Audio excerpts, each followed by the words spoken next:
Our good friend Brent Hubbs of VolQuest on 3 rivals all the things from co-pilot during Austin Price's segment Tuesday to pilot of this segment this morning. Brent, what's going on? Good morning. I'm doing great, doing well. You went co-pilot. I thought you were going to go Coldplay for a minute. I'm like, let's don't talk about that, okay? I cannot escape that video on my social media feed. I was not at the show. I just want that to be known. I'm marked safe from being at that show. Hey, Hubbs, that was good right there, man. I got nothing now, Will. You got the interview by yourself at this point, Hubbs.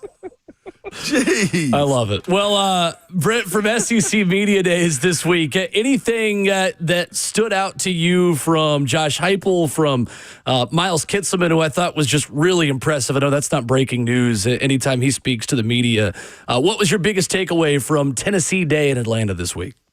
I think it was the candor of Miles Kitzelman on all fronts, to be honest with you. It's not just the Nico stuff, and obviously he was pretty candid about Nico, and we all knew. All you got to do is go back and watch the video from the press conference post-spring game and see, the anger in Kitzelman's face. He wanted to say a lot more that day than what he did. Mm-hmm. But I thought it was the candor of admitting at this time a year ago he didn't know if he could play at this level.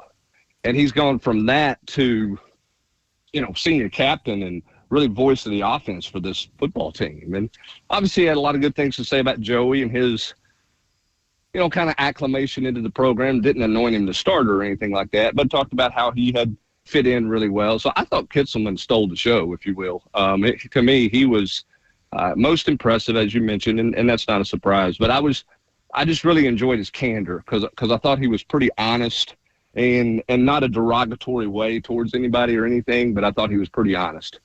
Brent, we've talked with you a lot about Joey Aguilar. It was really interesting in Miles saying on 3HL, I think about a week after I met Joey, he'd already earned an invite to my wedding. And just the level of leadership and just the level of caring about everyone in that building that Joey Aguilar has already shown. Are you any more confident today than you were maybe a month ago that Joey is the starter when Tennessee opens the season against Syracuse? Or is this still as up in the air as it was the day, or maybe just the week is a better way to put it, that he got here? I don't know that anything has changed because you got to go out and prove it. Right. I mean, you can be everybody's buddy, but you got to go out and win the job. Where I'm impressed with Joey Aguilar, and this is what Miles Kitzelman reinforced, is I just love the way that Aguilar has come into Tennessee and approached everything. No social media post. It's not about me. I'm going to put my head down, go to work, and get to know my teammates. Now, Miles and Joey have a very similar story. Both under-heralded recruits. Joey took 2 years, year and a half off from football after high school to try to figure out what he was going to do next. Then he goes junior college. Then he gets to App State. Here's Miles Kitzelman from Kansas, junior college, ends up at Alabama, doesn't play, then gets this late opportunity at Tennessee. It's a pretty similar story in a lot of ways. And I think both of them can relate in a lot of ways to each other that way. But I just like the way Joey's gone about his business. So it does reinforce that he is absolutely got a great shot to win the job. And I've said, I think because of his experience, he'll ultimately win the job. But I think it's only enhanced by the fact that he's just come in and tried to blend in and be the guy. And in this day and age where it's not about being one of the guys, it's about being the guy, I think that this team really is impressed with the way Joey Aguilar has gone about his business. We're talking about Brent Hubbs this morning, VolQuest's on 3. It's 247-2 at this point. Rivals. My bad. Flag on the play. Flag on the play. Take me back. Either way, let me get to the football stuff, Hubbs. Ben Watson was asked on Ron Slatum's show who are some tight ends in the SEC that he's very high up on, and he didn't hesitate. He said Kitsman. He said, I'm not saying that because I'm here with you guys that went to Tennessee. He was like, but if you look at what tight ends are asked to do as far as blocking, being able to catch, understand defenses, understand coverages, and everything else in between, he checks every single box. And then you go on into the conversation of how this offense operated with Fant, too, in 2022. How big of a role will the tight end play for this team moving forward, and how good is it to have a good one that's being recognized right now? Well, I mean, a couple of things. One, the last 2 seasons, the tight ends at Tennessee have caught 88 passes combined. And gone are the days where everybody goes, are we ever going to throw it to the tight end? Which was like a staple in talk radio for like 15 years. They throw it to the tight end. And they use the tight end in this offense in a variety of ways. And there's a lot of talk, I know, about whether this system gets guys ready at the receiver position or it gets them, at the quarterback position or whatever. I can tell you, NFL people love the tight ends in Josh Heupel's offense. And the reason is because they play everywhere, Ramon. They play inline and block and have to heavy block in run situations. They flex out wide and play in passing situations. They have to block in the open field. They'll line them up as an H-back. They're in motion a whole lot. It's a very complex position to play in this offense because they ask you to do a lot of stuff. And I think when you throw in the fact that Miles Kitzelman's 260 pounds, he's obviously a mature guy. He showed last year he's more than just a big guard trying to block or just an extra guard trying to block or an extra tackle. He can play some in space. I think the NFL is going to really like Kitzelman. Now, I don't think he's going to go high in the draft, but I think the NFL, when they evaluate him, they're going to look at him and go, okay, well, can he catch? Yes. Can he block? Yes. Okay, can he play multiple spots and move around? Yes. I think he's going to check a lot of boxes, and I think this offense helps you check a lot of boxes, which is why Princeton fans still with the Dallas Cowboys. Mm-hmm. No doubt. Man, also at the SEC Media Day, Bryson Eason bragged big time on Josh Joseph. He spoke about, like, when you look at what James Pierce was, he said that Josh has more. Do you view it that way? Josh is, I don't know about more, because I think James Pierce's first step's pretty elite. Okay. I think that's why he's with the Atlanta Falcons right now. I do think Josh is more physical at the point of attack, can play the run better, will play and hold up better against the run. I don't know that Joseph has the raw ability to rush the passer off the edge the way Pierce does. I don't think Josh can play in space and drop in coverage the way James did. So I think they're different players, but I think Josh Joseph is going to have a big year. He's a guy that I'm bullish on because I think he understands this is his year. This is his time. He's got to go, and he's ready to go. And he had a good year last year. He really did. He had a really nice season. He's talked about the need to finish at the quarterback better. And I think that's been the focal point for him this offseason. I think he's body-wise in the best shape he's been. He's as lean in terms of body fat as he's ever been, and I think he's as hungry as he's ever been. So I do think Joshua Joseph's going to have a chance to have a really, really good year for Tennessee. And I'm not going to say you're going to go at the end of the year go, well, man, they didn't miss a beat without James Pierce. They didn't miss Pierce at all. I don't think that's fair. But I do think you'll go, they're all right at that position because of Joshua Joseph, and then I think Caleb Herring will come on, and I think Jordan Ross will come on. But I think Joseph is going to be a really heavy part of what they do in terms of production on the defensive line. Brent Hubbs of VolQuest's sit on 3, our guest this morning on Ramon and Will. So, Brent, John McDay, the SEC Director of Officials, gets up at the podium this week and has a video of Tennessee, one of many slow substitutions it had last year, and the one against Georgia where all of a sudden a rule that's not been enforced all season gets enforced, and Jackson Moy's taking his time getting off, and Georgia is allowed, even though they substituted, to go ahead and snap the ball. Tennessee is given a flag, and Georgia ultimately scores on an important drive. And the whole point of this is that, well, now guys have got to run off the field at an athletic pace and not just walk off during defensive substitutions within this. Am I wearing orange-tinted glasses, Brent, or did this just get magically enforced last year that's now a new rule this year? Like, how is this going to affect something that Tennessee has done a lot and gotten away with, and now is apparently being told, no, you actually got to run off the field. You can't just jog and force the play clock down and force the other team to have to take a timeout or delay a game penalty? Well, it is a magical enforcement. It's a magical new rule. Perfect. It happens. It happened in the Music City Bowl against North Carolina. There's lots of things that seem to happen after Tennessee does it. And listen, I mean, you can call it gamesmanship, playing in the gray area or whatever, and Tennessee took advantage of it and had taken advantage of it all year. Right. I don't know that Tennessee was warned in that game, hey, if you do that, we're going to suddenly magically call a flag, and get you for 12 men. I don't think that was the case, but they obviously felt the need to throw a flag at that point. So now they will. And I get the rule. I mean, this whole idea of just sauntering off the field to force the offense to call a timeout is one thing. And the offense can't, make late substitutions and, force a guy to sprint. I mean, it's got to have some balance to it. We'll see how it's enforced. There's a lot of things like the whole defensive illegal procedure or whatever that new rule is going to be called. I want to see that enforced. Yeah. Right. Are we going to call Georgia for a shift on the defensive line if they shift right before the ball snapped?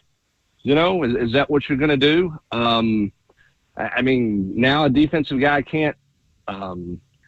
I won't say lunge, but he can't flex, so to speak, and get back like he could in the past. I mean, I tell you what, let's just all go on hut. Right. Let's just go on a single hut, right? We don't do a snap count. And I mean, I'm saying, like, how far are you going to take this? Right. The officials have enough in their world to try to enforce enough rules. I get the walk-off deal. I totally get that rule. I got no problem with that one. Some of this other stuff, it's like we're adding things that are not realistically to be enforceable on a consistent basis. And that's my biggest concern when you start adding these rules like this. It's just incredible. It's like we're proposing something as a new rule while literally showing evidence of it being a rule last year against Tennessee, like on the screen over John McDade's head. Just kind of odd, the whole optics of that. No, I mean, listen, here's the thing about SEC Media Day. I mean, when the conference gets up, there's oddities, right? Yeah. I mean, you got the commissioner talking about, well, college athletics is stressed right now. It's just a little stressed. It's okay. Really? Ask the guys you work for. Right. Ask the 14 guys and the ADs that you work for if they think it's a little stressed or if they think there's some real problems. Right. Because the reality is there's some real problems they haven't come close to finding answers to. And now we're going to stand off. We're not going to, change the playoff. And we're at the, we got a duel between the Big Ten and the SEC. Are we going to 9? Are you not going to 9? And we're not budging and we're not doing this. Well, how about the game? How about let's do some things to help the game? We're in the House settlement. I know I talked about this last week, but I mean, that's a mess. They're changing that rule. They're changing the rules and trying to change the rules in that settlement every day, it seems like. I don't know. It's just frustrating because it's hard to stand up there and really sell everything's okay. And it is okay on Saturdays from a competition standpoint. But outside of those days, there's some issues that have to be fixed and have to be addressed. And when you hear stuff like that, you understand the frustration that some ADs like Danny White seem to have these days. Brent, there's my soapbox. I love it. I loved it. We are here for it. I wanted to ask you about the safety position, Brent. I feel like this is a position battle or maybe just a developing kind of situation for Tennessee where there's some question marks. We've not covered a lot with you. Jordan Thomas is a really interesting guy because he was really supposed to play a big role last year. He gets injured. Boo Carter takes over that star position and obviously thrives. What does Jordan Thomas's role look like? How has he recovered from that injury last year? And how much competition is there and question marks are there at that safety position for Josh Heupel to figure out right now? Well, I think Jordan Thomas is going to medical redshirt this year. I don't think he's going to play. Okay. I don't think anybody, and as a media person, it's none of our business to get into it because it's up to Jordan to talk about. But I don't think the severity of that injury was really conveyed when he got hurt. That was not a simple torn ACL injury. There was a lot more involved there with him. So his road to recovery is a long road. So we'll see. I don't expect he's on the roster. Obviously, he's one of two other guys wearing 25. They got 3 25s, I think, on the roster, which tells me, he's going to medical and he's not going to. I don't think he's going to play. So at the safety position, you got Andre Turrentine, who's going to be a starter, and then the other side of that is going to be interesting because you have Edris Farouk, who was a big hitter last year that played some meaningful snaps, was on the field against Georgia late, which was a bit of a surprise, and a guy that I think there's a lot of excitement around because I think he has a lot of ability. He's got to play better in space and not just downhill in the run game and be a big hitter. That's his growth and development. And then I think the other guy in that competition is Caleb Beasley. And I think if you go back and look at Beasley last year while playing corner, he didn't play a bunch of defense. But if you go back and watch special teams, as the season went along, Beasley showed up more and more in the coverage units, more and more in open field play, open space play. And obviously when you're going from playing man as a corner to playing, middle of the field safety, that's a big adjustment in terms of learning to play in space. And I think the special teams work last year really benefited him. I think he's better at safety than at corner at this level. And I think he's going to insert himself in a couple of weeks into that competition between him and Farouk. I think you're going to see them play both of those guys and play three safeties, and we'll see if a freshman comes along. But I think Beasley's the guy in that safety rotation there's a little talk about right now, who I think is going to have a solid year along with Farouk, and I think they'll just kind of mix and match there and play both those guys. No doubt. Hubs, on the recruiting front, man, Will and I spoke about it earlier, but Kamari Blair ended up committing to South Carolina. I know there's a lot of other targets that the Vols have. Joel White is in this conversation. Darius Gray also. Where are they at right now, closing out the summer before the high school season gets started? Well, I tell you what, I said this to my staff, and I believe this. If you're a kid who's going through the process and you don't care where you go to school, you're just looking to make a business decision, and it's all about the money side of it for you, commit in late July. because when schools miss out on targets in June and early July, they start to really get aggressive at the end of July. And we saw that with Texas and Tyler Atkinson after they lost Braden Rouse to Tennessee, and they needed a linebacker. I think South Carolina got that way with Blair. And, and that's part of the business. There's nothing wrong with it, but the recruiting at the end of July is a little different than the recruiting in June. So if you're a guy and you're not worried about things in terms of where you're going to live, you might put yourself in a better position at the end of July than any other time in the country or any other time in the year in terms of making a commitment. You mentioned Darius Gray. I think Tennessee's in that. We'll see. I think that feels like a bit of a long shot for me. Obviously, the focus for right now for Tennessee is on the 2 5-stars. And Tristan Keys, a wide receiver who's committed to LSU. I think Tennessee's certainly dead in the middle of that one. And then Savion Hyder. I think the question, with both those guys is when will they make their decision? Is he going to go into the fall, or are they going to do something earlier? We've all thought Keys was going to take a bunch of visits this fall, and he may still do that. We'll see. But he also may make a decision here, a final decision in August. We'll see what he wants to do, if he wants to get it done before his senior year. I think Hyder's probably going to do something before September, but I do think he wants to do it in front of his classmates, so I don't think he'll do anything before school starts. But I think both of those guys are potential guys to make decisions earlier in the fall, late summer than we thought initially. And those are the two big targets for Tennessee right now. And then you got to throw Joel White in there, who's obviously transferring to Oakland. We'll see where he goes. That one, he may push things back a little while longer. He's adjusting to a new school, a new team, trying to figure out sort of what he's, get his feet wet there and get settled in. I think he might put it on the back burner for a little bit. It may be the fall before he does something. Hubs, how long are the camp practices in college nowadays? Like, is it about 2 hours and 45 minutes? Yeah, I would say something like that. I mean, now it's a bit unusual because did you guys do the pre-practice walkthrough stuff? No, not really. We did it my last year because they got rid of the double days in. Yeah, okay. So the big thing, one of the big things for a lot of college coaches and coordinators and position coaches is they like to get their guys out on the field and walk through it and get off the board. The board's good, but then they want to go walk through it before they ever go to practice. So when you're doing an install, you put the install in on the board, and then you go down to the practice field and you walk through everything, and then you go to practice. So in terms of being on the field, it's probably longer than that, but in terms of actual practice time, yeah, I'd say 2.5, something like that would be my guess. Gotcha.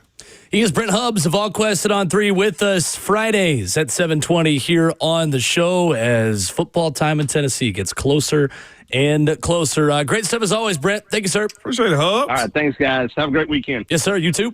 There's Brent Hubbs with us here this morning. Great stuff as always. VolQuest.com, The War Room, a must-read if you are a Tennessee fan. Brent Hubbs brought to you by Ascend Federal Credit Union, your financial partner for every stage of life.